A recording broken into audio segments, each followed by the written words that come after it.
Executive Suite with WPRI.com reporter Ted Nesi.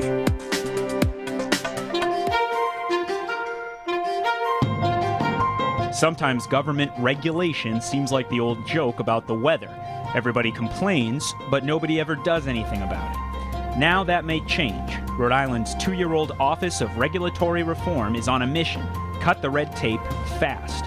Governor Chafee has ordered all state offices to review their regulations by the end of this year in an effort to help the state's 96,000 small businesses. They've been listening to businesses over the year. They know how this is a priority to address regulations. This week, rethinking regulation with the state's point person on the topic, Leslie Tato.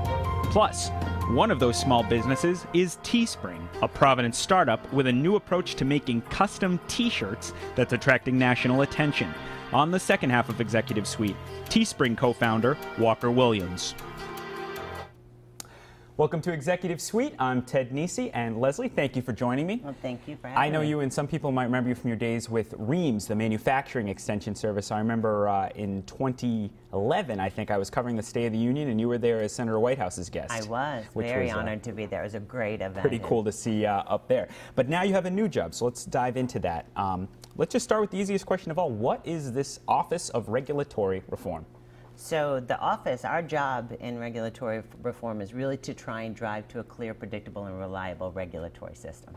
That sounds very kind of easy to do, saying it that way, but we're really trying to look at the regulations that are on the books, review them, and start looking at what's the impact to the business community. Are they having to do additional things in order to comply with those regulations? And how do we get a better balance in there? We never want the cost of imposing a regulation to outweigh the benefit of the community. So we're really looking at that balance. That's not necessarily been done in the past, to say what is the benefit of this regulation, but what is the cost, and to do a cost-benefit analysis. And so what we've done in our office, we've been working very hard to create a kind of economic impact form that we're asking them to fill out, so they know if they have a regulation on the books, how is that impacting businesses, exactly how many small businesses in Rhode Island, and sometimes that number has been kind of a loose number. We're really looking to firm that up so we know exactly how many businesses that affect. And then ultimately, what does it cost for them to comply, and to make sure that, again, we're keeping that in a really good balance. So if I had to nutshell it, that's what we're really trying to do. And regulations, just so people have a clear sense, I mean, that encompasses every rule about what you have to do to keep your water clean, or where you can build something. It's the whole spectrum, right? It is. It is. I mean, so it's all the environmental things, all the way down to what do you need to do with your employees. I mean, so it runs the gambit in there. Right now we have 1,638, now 1,642 as of today, regulations, and those are all regulations that business owners have to comply with in some way, shape, or form. So that's 1,642 separate regulations of some sort. State regulations. So that's before you even get to the local level. That is correct. Now, obviously, every business doesn't have to meet all those regulations, but there gets to be a thicket of them. There's a lot of them. There are a lot of regulations, and so we just want to make sure that that balance maintains. So as we were talking before we started the show about my skepticism about this whole initiative, and part of why I want to have you on, because I know you're not someone who's going to take no for an answer on this kind of thing, so if you took this job, you must think it's real. But that said, you hear about regulation all the time on this show. Businesses say, you know, there's things we want to do, but there's so much red tape. It takes so long to get a call back and an answer. There are permits we have to get that we don't make any sense. And then, you know, they've complained for a long time about it, and people always say, oh yes, that's bad, the politicians, but then nothing changes. I mean, why will this be any different?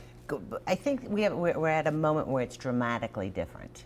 The reason I took it is because I think we are at a dramatically different point in our kind of evolution of how this has evolved, to say this is the stopping point where we're really going to stop and look at what's going on here.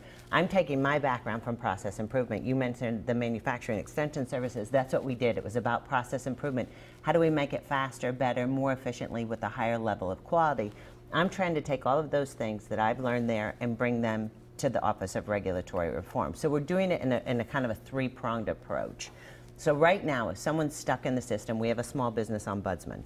Their main goal, job, it's Sherry Carrera in my office, her main goal is to get people unstuck that are in the system right now. We don't want anybody stuck if they're not getting a call back, If someone told them it was going to be 30 days and they're at 60 days, they need to call our office and talk to us. We want to get them unstuck out of the system. So you want to have another person to call outside that agency? You know. Outside the agency, because we can call in from a totally different perspective to say, we're checking in, what's going on here, why aren't they getting an answer? And to make sure that that level of customer service maintains in there, because that's critically important when you have business owners who time is money for them. So if someone tells them 30 days and they're at 60, now you're in a money issue where they could be potentially losing money. We don't want that to happen. So that's why the ombudsman position was created. The other thing that we're doing is that the governor was very bold, just put out a new initiative. Governor Chafee said, I want to do this regulatory review. So they took some of the legislation, which gave them actually 4 years to do it in. 25% of their regulations had to be reviewed. Just to remind people that they hear, this is all state departments and agencies. This is all new law 74 passed regulatory said, agencies. The law said 25% of their regulations have to be reviewed every year. Over 4 years, you do all of them. Governor Chafee has now announced he wants to speed some of that up and do 25% of them by the end of this year. Correct.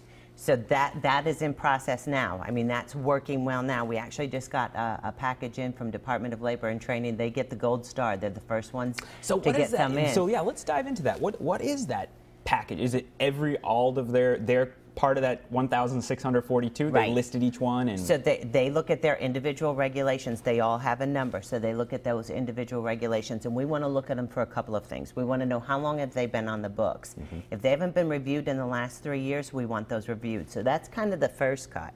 We want to look at the ones that have a small business impact. We want to know exactly if it has a small business impact, how many businesses does it affect, what does it cost to comply, how do they call in if they need technical assistance. We also want to look at the ones that have issued bulletins or guidance, and that's kind of a way to say, well, we had the regulation here, but we understand that we need to clarify here.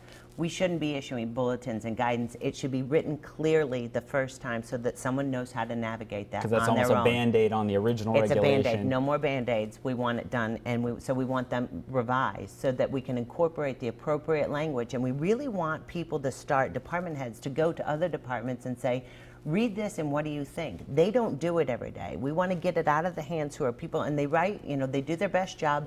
They write them so that they understand them. We want someone else to do a fact check on that and say, does this make sense to you? Is it clear? Is it predictable? And is it reliable?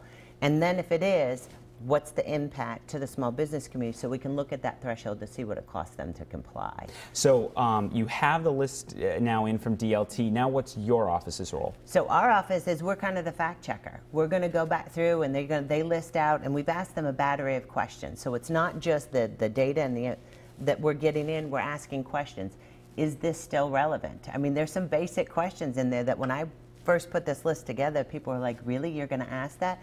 Sometimes I think you have to ask the very plain and simple question, is it still relevant? And if it is, do we need to revise it so it's clearer, so that there are a battery of questions in there? And then we also want to know, are there conflicting regulations with another department? That's the other cut that we're looking at. So if there's an overlap in jurisdiction, or if there's an overlap in who's responsible for that, we want that cleaned up so it's clearly defined. If you have an issue with this department, you know it's here, that you're not going to worry about an overlap with another department. All right, we have to take a break, but we're going to continue this conversation when we get back with Leslie Tato on regulatory reform in Rhode Island, maybe happening for real this time. Stick with us on Executive Suite.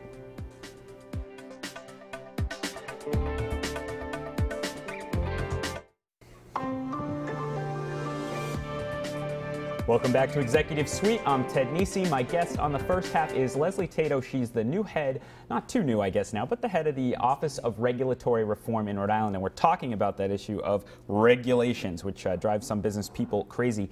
You have a pretty powerful job, at least based on how the legislation puts it. You are authorized to intervene in any regulatory or permitting matter before any executive branch, agency, or department, or it says before any municipal board, commission, agency, or subdivision to make sure how the impact is on business. I mean, that's you could just jump into any department you want to and say, let's take a look at that together, right? We can at the state level. At the state level. Now, how does it work with, because sometimes municipalities, housing, for example, housing people, builders, we're having a building show next week, actually, and they always say the different rules across towns and about where you can build and how much and everything. So what's your office's role with cities and towns? So cities and towns, right now we're working with the willing. So I don't have any jurisdiction over there. So not everyone is working with the willing. So We're working not with the everyone will. step forward immediately? Not necessarily so, but let me tell you a little bit about what we're doing at the city and town level.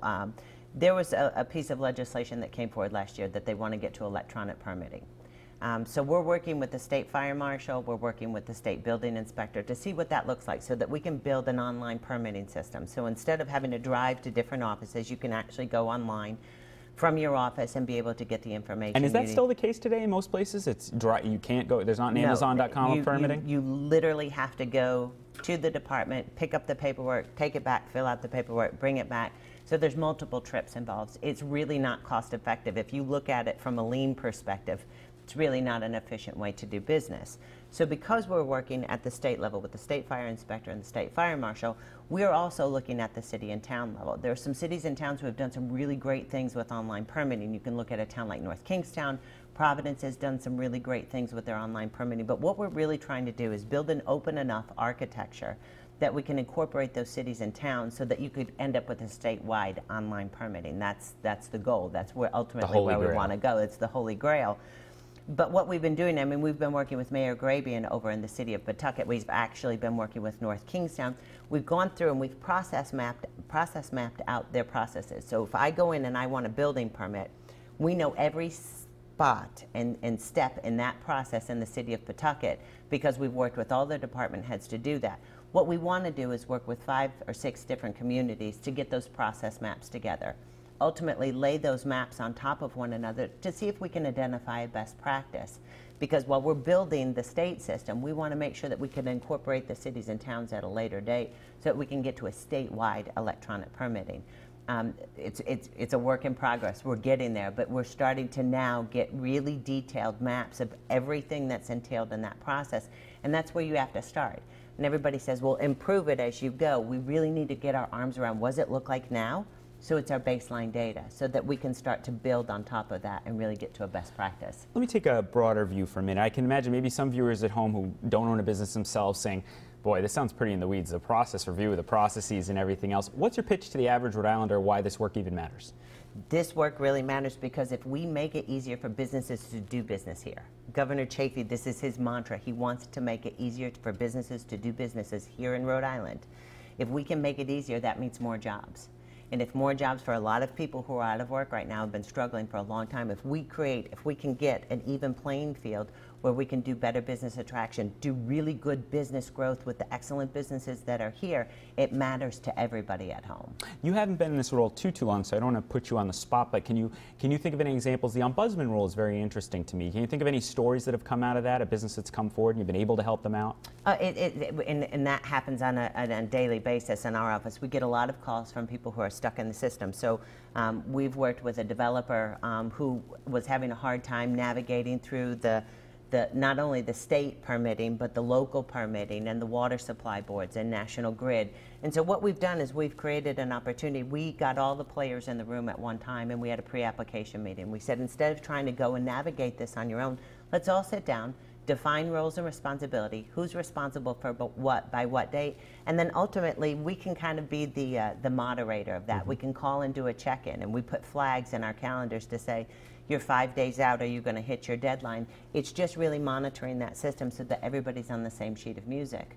And then I end up with folks who are having just licensing problems. They can't get a license for whatever reason. So we can call in and say what's going on here, try to alleviate that bottleneck so that they can move to the next position and get it moving through the system. And do you find sometimes things speed up when someone from the governor's office calls and says, what's going on with this license down there? It's fascinating sometimes how that works. It does seem to speed it up. And I have to tell you, though, the departments have been really great. Department directors have been really great about providing us contact. We have a contact person in every regulatory department that's our go-to.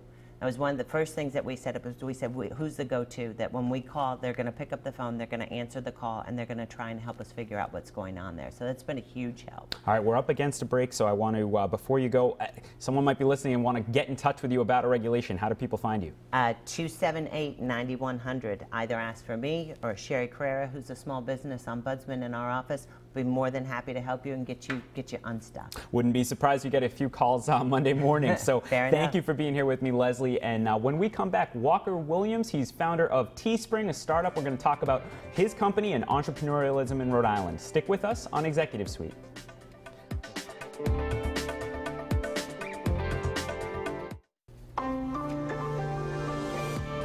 Welcome back to Executive Suite. I'm Ted Nisi, and I want to welcome my guest for the second half of the show, Walker Williams, co-founder of Teespring. I interviewed you when you were a Brown student founding Jobsel, which was a job application system for college students, and you're on to something new now. What is Teespring? Thanks for having me. Absolutely. So Teespring is a place where anyone can come and create and sell custom t-shirts with zero upfront costs and zero risk. So what that means is if you have an event or a fundraiser or a community, and you're thinking of printing t-shirts, instead of deciding exactly how many shirts you need, exactly what sizes you need those shirts in, and then spending thousands of dollars up front to get those shirts printed, all you do is come to Teespring, design a great shirt, choose a goal, which is essentially the minimum number of shirts you need to sell for the shirts to be printed, and we'll launch you an online website where your supporters can buy those shirts.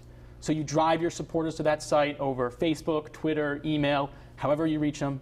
They can pre-order a shirt towards the goal, and once you reach the goal, we handle the printing and shipping, and you get a check for the profit. So it's a simplification, and it gets rid of a lot of the risks and hassle with screen printing. TechCrunch picked you up last week, a big tech news site that a lot of us read, and they said it's sort of like Kickstarter, which funds people's campaigns as they get going, but it's sort of like the model of building up enough so you can get to the point and say green light on the shirts, right? That's how it works with the putting it together? Exactly. So we're a little bit different from Kickstarter in the sense that with Kickstarter you can go and you can raise all this money, but at the end it's up to you to produce the item. With Teespring, all you need is the idea. We handle the production, we handle the fulfillment. You're never going to have to worry about any of that. You bring the idea, we take care of the rest. So you got the idea. I'm just going to have you tell the story. Where did this idea come from? So it actually came from, I ran through the exact problems that Teespring solves. So during my senior year of college here in Rhode Island, one day the favorite local bar, Fish Company, for those of you who've heard of it, closed down. And everybody was talking about it. Facebook was going crazy, Twitter was going crazy. It was the talk of the town. And I, being an entrepreneur, saw an opportunity there, and I designed a quick t-shirt, Save the Bar style, and threw it up on Facebook. And right away I got all these responses and likes of people saying, that's great, how do I buy one? Sure. So I knew I might have something. And then I called a local screen printer and said, okay, I think I might have something, I'm not sure, but I think I need between 200 and 500 shirts, and I want to start selling today. Tell me how I do it. And they said, well, you're getting to know exactly how many shirts you need, exactly what sizes they're in, and then it's going to cost $1,000. And by the way, the shirts won't get here for 2 weeks. And that just wasn't going to work. In 2 weeks, the buzz would be gone, and I was a college student. I didn't have $1,000 to risk. So I sat down on my computer, and I'm a programmer, and I put together a really basic website. I think it's actually still up. And literally at 11 p.m. that night, I threw something up on Facebook with a very simple premise. If I could get 200 people to reserve one of these Free the Bar shirts, then I would print them and ship them out individually to each buyer. Within the first 24 hours, we sold something like 400 shirts, ended up making a nice margin on that. But what was more interesting than the money we made or the amount of visitors we got was all the emails I got from communities, causes at Brown, fraternities, across the board, from people who said, I have an idea, or I think I want to create a t-shirt. Can you make me a website like that, or how do I do that? The classic story, you found a market that wasn't being served. What's the difference between Teespring and something like Cafepress, where you sort of, here's a picture, make a shirt out of it? Sure, so the difference is we don't use digital printing.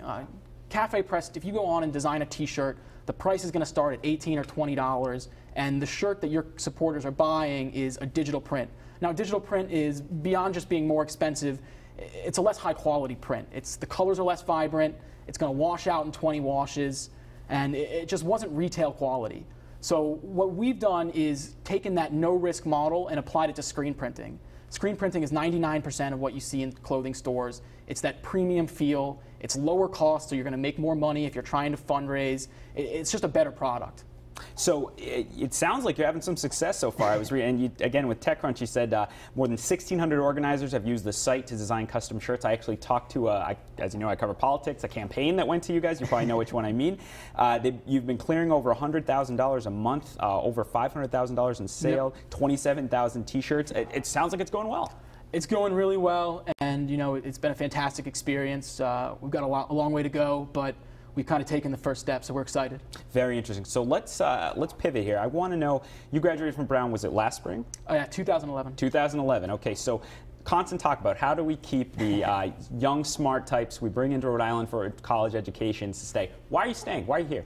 For me, it was really because I got involved. I was lucky enough to get involved in the entrepreneurial startup community pretty early on in my college experience, and I don't think that is the case for everyone. So I was, again, lucky enough to be involved in the Rhode Island Business Plan competition. I went through the Beta Spring Startup Accelerator, and by the time graduation rolled around and I had this idea and I knew I wanted to pursue it, I already had this great network of mentors, advisors, resources, and for me, the choice between kind of starting off with that level already, or starting over in New York or San Francisco or Boston, the choice was clear. And Rhode Island, people would be surprised by the resources that are available here and how many people are willing to help. So it's vital to have that network in place while you were a student so that you'd set down those roots, because if you hadn't had that, you get out, you say, I want to try this, I could do it anywhere. Absolutely. I think that not everyone realizes that there's all of these amazing resources that are available to entrepreneurs in Rhode Island because they're never exposed to it. So they go and they graduate, and by the time they graduate, the natural progression is, okay, you finished college, now you go off to one of the big cities. And if you get involved early enough in the community, you can really see where the value is and why it makes sense to stay in an area where you've already established yourself. Now, there's a constant talk now about what state leaders and business leaders can do that can make this place attractive to business. If they sat down with you and said, give us the Walker-Williams plan, what would you tell them would be helpful to Rhode Island? I think it's just a matter of talking to the entrepreneurs. Everything is different. A lot of times, you just kind of need to step back and get out of our way and just let us try, But really having lines of communication that are open and easily accessible, that's the most important thing for us. How did you find that network that made such an impact on you? You'd be surprised how many people respond with just an email. I think a lot of people assume that somebody who's running a company or a local leader, they're far too busy to reply to an email or sit down and talk to you over coffee. I just started sending out emails to people, trying to see what was available, and the response rate was incredible, and over time I've developed relationships with a lot of these kind of local leaders. So I have 30 seconds left, so what's next for Teespring? What's going on now? We're only getting bigger. We started with t-shirts, but we really have this goal of kind of crowdfunding the world, so being the place where you can come and all you need to bring is the idea, and we'll handle the back end. We'll produce it, we'll ship it, we'll do the customer service. We just want your great ideas. Powerful idea, and it sounds like it might work well, so we'll be keeping an eye on Walker and see, maybe I'll have a new company by the time I talk to you again. That's all the time we have this week. I want to thank my guests, Walker Williams from Teespring. Thanks. Leslie Tato was on in the first half from the Office of Regulatory Reform. If you missed any of the show, you can catch it on our website, WPRI.com, and check out Nisi's notes where I cover this stuff all week long. Thanks again for watching, and I'll see you next week.